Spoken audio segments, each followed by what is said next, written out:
Greetings po mga kababayan. Harinawa sa mga oras na ito, samang kayo naroroon, kayo ay nasa mabuting kalagayan. Ah, sa hindi po nakakilala sa akin, ito po muli sa Tony Roy Luong ng Batas Pinoy, ang ating pong channel sa pong Legal in Public Service Program New Lingkod in collaboration with Integrated Bar of the Philippines, Manila Port Chapter. Alright, so ako po ay lubos po nagpapasalamat, no, sa mga supporters at subscribers po natin, no. Sa hanggang sa mga oras nito, no, kayo po ay laging nakasubaybay at hindi po kayo tumitigil sa pagsuporta sa atin, no. Ah, Much to my desire na ibigkasin ko lahat yung mga supporters na yun. Sa dami po, baka kung ilan lang po ma-mention ko, magtampo naman yung iba. But alam naman po ninyo yun kung kayo po, sino po ang mga ito. So I would like to express my heartfelt appreciation, no, sa pagsuporta po ninyo sa ating channel. Okay? Highly appreciated po yan. Maraming maraming salamat. Alright? Sa mga hindi pa po nakapag-subscribe, ay pwede po bang makahirit po sa inyo, no? If you find our videos interesting, informative, at siguro naman po, hindi naman po kalabisan, no? Kung ako po ay humingi ng tulong sa inyo na i-click po niyo yung subscribe, no? Kung hindi pa kayo subscribers, no? At saka share and like buttons po natin ng mga videos po natin. And of course, yung notification bell upang sa ganun, pag meron po tayong mga updates, ay duly notified po kayo at wala po kayong mamimiss na mga episode. Alam ba ninyo na sa datos po ng YouTube, ay more than 60% po ng ating mga viewers ay hindi po subscribers. Kaya kung hindi pa kayo nag-subscribe at kung okay naman po ang ating mga videos at may napupulot na po kayo, ay pakiclick na po yung subscribes, no? At wala man pong mawawala sa inyo, no? Wala pong bayad ang mag-subscribe, no? Maraming salamat. Alright. Bigyan natin ng daan ngayon yung sulat naman sa atin ni kami nagawa, kamag-aaya, ano? Sabi kasi niya dito sa atin, no? Attorney, may tanong po ako, nagpatayo po ako ng bahay sa lupa ng kapatid ko. Sa madaling salita, sabi sa kanya yung lupa, ako ang nagpatayo ng bahay. May karapatan po ba ako sa bahay? Well, of course, kung kayo ay nagpagawa ng bahay, no? Kayo ang gumastos, okay? Ay, of course, kayo ang may-ari ng bahay.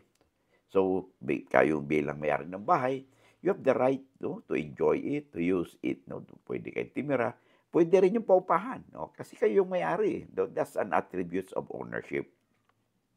In the same manner, yung kapatid mo naman, bilang may-ari ng lupa, ay meron din siyang karapatan sa lupa, no? Maaring singiling kayo ng upa o maaring paalisin kayo pagdating ng araw, no? Lalo pa kung wala naman kayong kontrata diyan sa lupa, no? Kaya ang gagawin mo para maiwasan po itong hindi pagkaunawaan ninyo no, pagdating ng araw, ay kailan mayroong kasulatan, no, ang kapatid mo na kung saan ay kinikilala ang inyong pagmamay-ari doon sa bahay. At bukod pa dito, base sa kasulatang ito, abay ikuha mo rin ito ng tax declaration certificate, hiwalay sa bahay. In short, magkakaroon ng dalawang tax certificate. Okay, tax declaration certificate.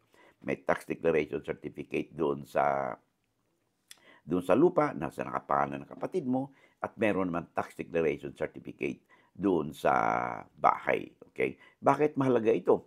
Of course, una, sa bayaran ng amilyar, no? Para hindi naman ma-burden yung kapatid mo na ikaw yung nagbabayad ng ikaw yung may-ari, siya nagbabayad ng buwis. At tandaan natin, no?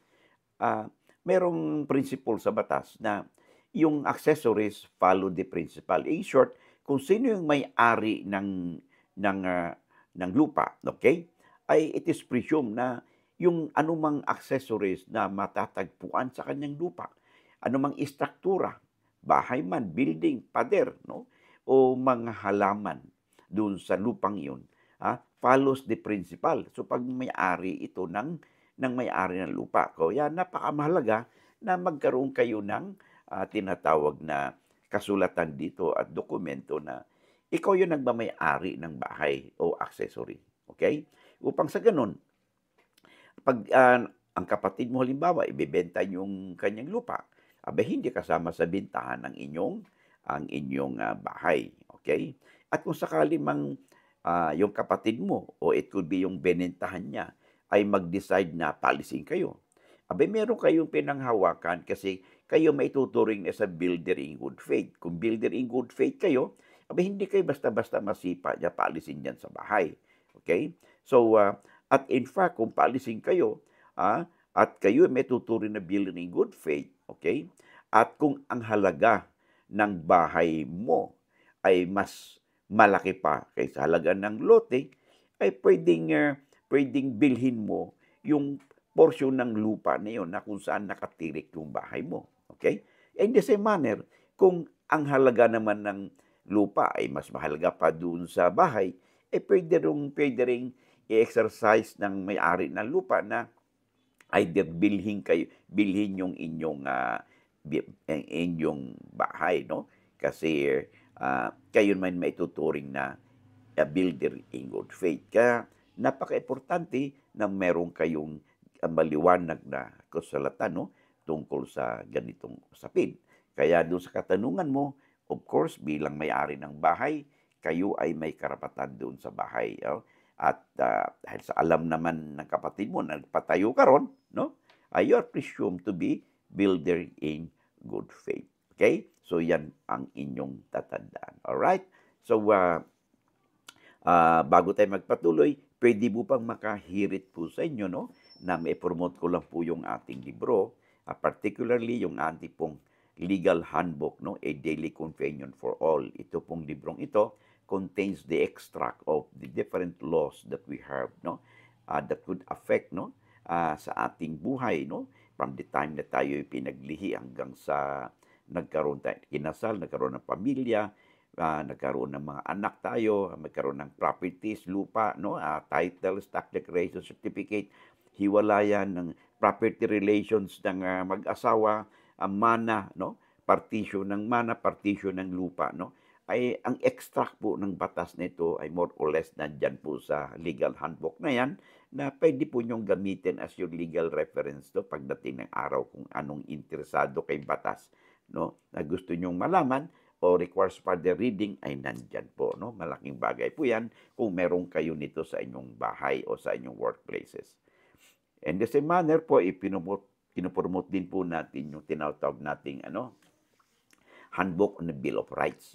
Ito po contains the rights po natin, no, bilang isang mamamayan, no, kung sakali man ang ating estado ay nag-exercise ng kinatawag nilang inherent powers of the state. Ano yung inherent power of the sovereign state? The power of taxation, the power of eminent domain, yung police power po nila. Pag sinabi po natin, pag nag-exercise po ang estado ng tatlong powers na ito, ay most likely apektado po yung ating life, liberty, and property. No? Halimbawa, kailan ba makumpiska ang ating property?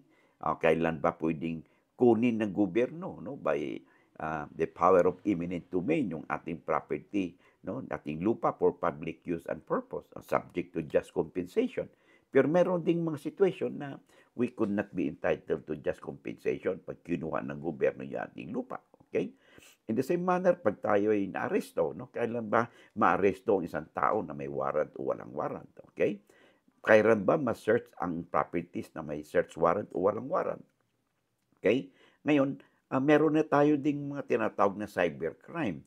Pag ang ating po mga electronic gadgets ay magagamit po sa isang krimen, or yung ating mobile phone, no? Tablets natin, computers, abay, mas-subject din po yan sa cyber warrants, no? Na kung saan our electronic gadgets could be subjected to forensic examination. Kaya, mas maganda, mas mahalaga na kahit paano kung mayroon kayong kopya nito sa inyong bahay o sa inyong workplaces ay malaking bagay po yun. Okay? You can order sa Central Books. They have branches in Metro Manila, Manila, Mandaluyong, Quezon City, Makati, and have branches also in Cebu and in Davao.